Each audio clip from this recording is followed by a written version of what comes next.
Okay, so let's continue our discussion on inflation, right? So in the last video, we kind of learned how to calculate inflation. Not that big a deal, right? It's a simple change of a percent change in the CPI. Not that big a deal. But one of the important things to understand when we're talking about inflation is the difference between real and versus nominal. And this is both can be a little confusing, but is really fascinating actually, right? Because nobody ever tells you this. This is again one of my pet peeves is I don't think do a very good job in the American education system of educating people on economics, right? I mean, you take one course in high school taught by some stupid coach that doesn't know what he's doing, and this has real implications for your life. So let's start with what those terms mean, okay? And I'll start with nominal. Nominal, again, is one of those things, I mean, again, it's economics, right? So words don't always mean the same in economics as they do in the outside world, like utility, right? Utility in the outside world, that's a bill you pay, every month for gas and water and electricity, versus utility in economics, which really means satisfaction. Well, nominal's like that, again, right?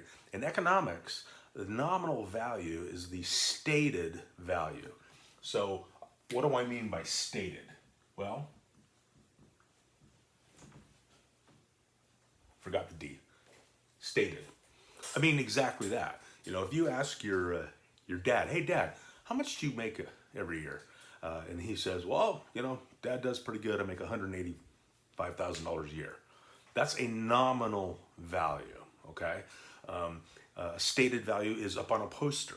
So if you're at the bank and the bank says, yeah, we're paying 2% on a CD, certificate of deposits right now, that is a nominal value. It's a stated value. Now, okay, so that's what nominal means versus real. What does real mean? Well, again, in economics, real kind of means something different than the rest of the world, but real is a value that's been adjusted for inflation, okay? It's been adjusted and it accounts for inflation. So a nominal value doesn't account for inflation. But the thing is that within a year, like inflation doesn't matter right now today, right? If I say I make X amount of money, right now, fine. Inflation does matter over time though, and it has to do with a term called purchasing power. And I'll come back to that. I'll write it up here so I don't forget. Purchasing power. But we'll come back to that at some point. Actually, this should say 4. All right, so back to real versus nominal. Real, adjusted for inflation. Nominal, not adjusted for inflation, a stated or current value, okay? All right, so here's a pop quiz. I asked you how much a gallon of milk is, and you say it's $3.85, okay? Is that real or nominal? Well, it's stated, right? It's the current price of milk. That's a nominal value. All right, now you ask grandma, right? Hey, grandma. Yes, Boopsy. What do you want? Well, grandma, how much was a gallon of milk when you were a little girl? Oh, grandma was a little girl a long time ago. Apparently your grandmother's from New Jersey. Grandma was a little girl a long time ago, and when grandma was a kid, a gallon of milk was 35 cents a gallon. Okay, now is that nominal or real? That's still a nominal value, right? Because it was the stated or current price way back when grandma was a kid. So both of those are nominal values. But see, this is what happens. We can adjust both of those values and make them real values, and then we can compare and contrast. So, was milk a good deal? Was it cheaper or more expensive back in the day? Well, you can't say necessarily that it was cheaper in context, right? Because, people earned $1 an hour, to work back then. So 35 cents for a gallon of milk, it's apples and oranges. But by adjusting values and putting them in real terms, meaning you pick like a base year, right? And we can translate those and we'll just make up a year. Let's say a base year of $1985. So we could use real values, and then that allows you to kind of compare and contrast nominal values, okay? Now, you're gonna ask me, gee, Mr. Dixon, this is fascinating. I had no idea. How do I take a nominal value and change it into a real value? And there's a couple of different ways, okay? The first way is if you're talking about percentages, okay? So you're talking about like the interest rate at the bank, or you're talking about like your raise, a percent, okay? Then what you do is you take the nominal value, right? Nominal percentage minus the inflation, or the rate of inflation, gives you the real value, right? So let me give you an example. Let's say, here's two quick examples.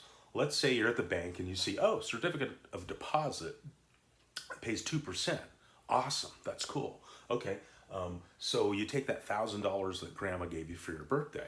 So what is that? That 2% up on the poster is a nominal value. It's the stated value, okay?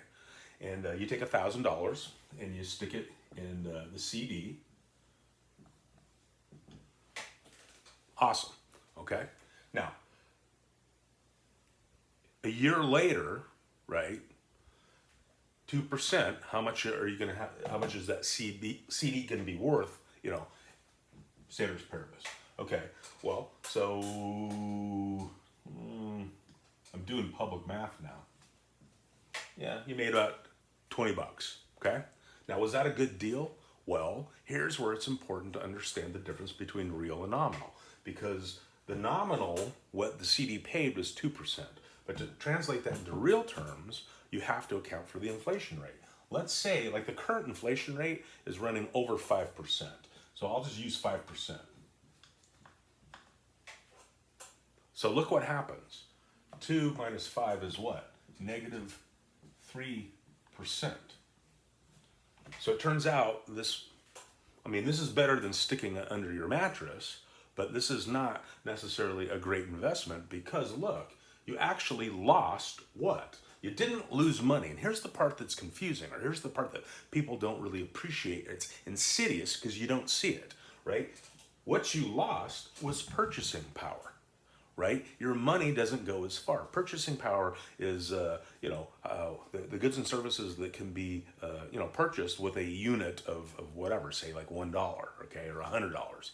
And what this tells me, because this is a negative number, is your purchasing power actually decreased. So think about this for a minute, okay? You stick your money in your CD. A year later, you have more money in the CD, but this larger value buys less stuff than this did a year ago. And that's the importance of understanding this. Here's another example, purchasing power of $1. Right now, if I take $1, ceteris paribus, to McDonald's, what can I buy? I can buy one of those crappy little, not cheeseburgers, but just the standard little crappy hamburger. I can get one of those, right?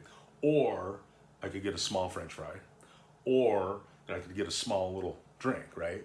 Well, that same dollar, back when I was a kid, I told you I graduated from high school in 1981. Back in 1981, $1, you could get the hamburger and the French fry and the drink all for $1. And so you can see how the purchasing power of that dollar has eroded or decreased over time. So it's important to know this. One final thought. Well, actually, I'm not done. I just showed you one of them. Here's the other way to calculate a real value. If you're working with an index, okay, you take the nominal value and you divide it by an index, and that will give you the real value. All right, so what index did we just talk about? We just talked about the Consumer Price Index, or CPI. And so what we can do is we can use the CPI then to calculate real values. So let me give you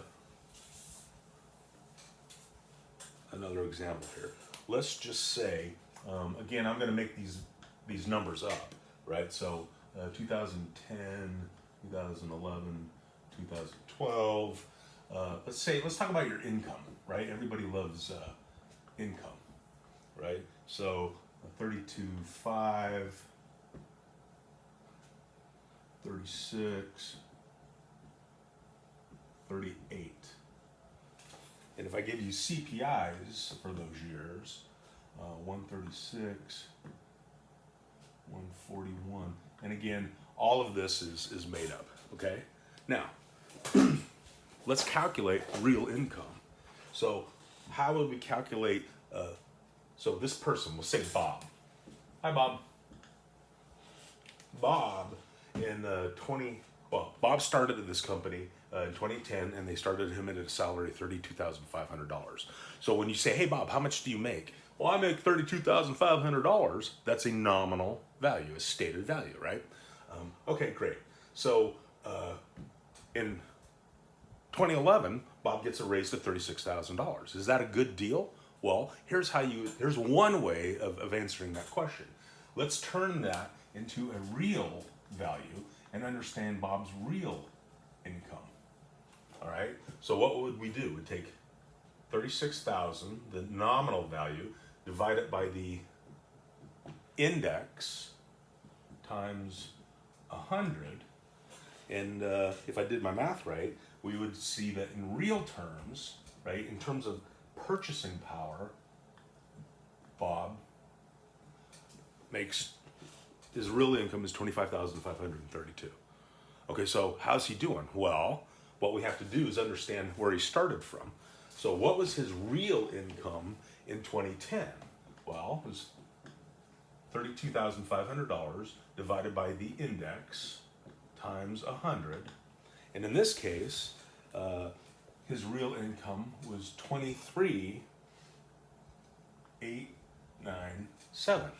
So look, in real terms, adjusted for inflation, Bob's doing better, right? Because 25,000 is greater than 23,000, whatever. And so what that tells us is Bob's purchasing power increased. So that was a good raise, right? Bob's doing pretty good. But watch.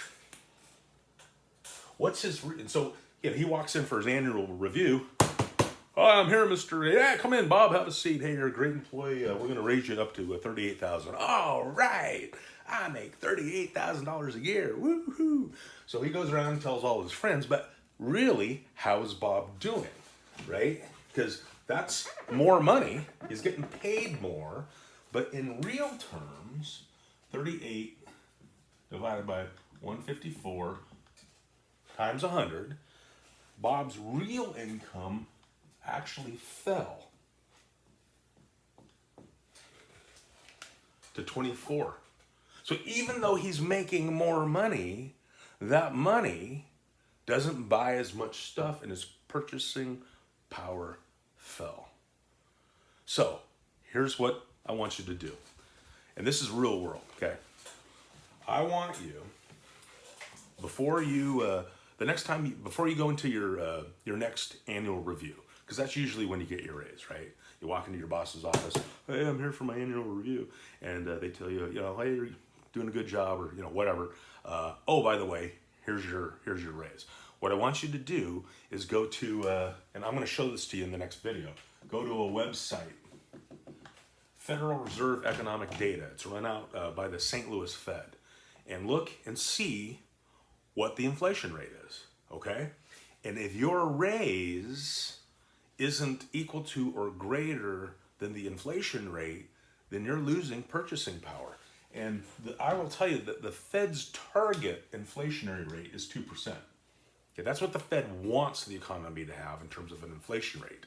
But if you go to the Fed right now, you'll see that the actual inflation rate is about 5.2, 5.3%. What does that mean? That means if you go in for your annual review and you don't get at least a 5.3% increase in your salary, in your wages, you're not even keeping up with inflation and you're losing purchasing power.